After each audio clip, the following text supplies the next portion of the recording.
Video شروع ہونے سے پہلے آپ سے گزارش ہے کہ آپ ہماری ویڈیو کو لائک کر کے چینل کو سبسکرائب کر دیں اور بیل آئیکن کو پریس کر دیں تاکہ ہماری ہر آنے والی ویڈیو کی نوٹیفیکیشن آپ کو مل جائے۔ Thank you. اے مخلوق میں سب سے معزز ذات میرا کون ہے میں جس کی پناہ لوں؟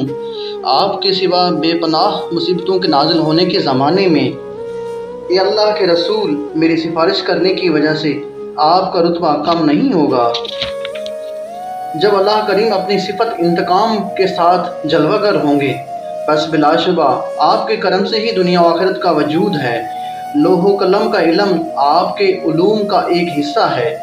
اے نفس نا امید مت ہو بڑے گناہ کی وجہ سے، بے شک اللہ کی بخشش میں بڑے گناہ بھی چھوٹے گناہوں کی طرح ہیں۔ شاید میرے رب کی رحمت تقسیم کے وقت گناہوں کے مطابق ہی حصے میں آ جائے۔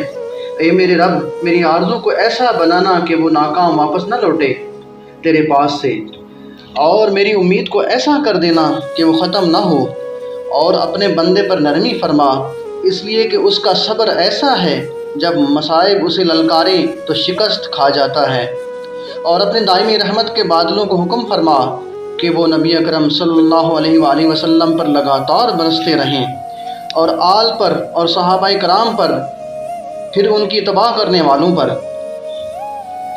جو پرہیزگار ہیں اور برگزیدہ ہیں اور بردبار اور عزت والے ہیں۔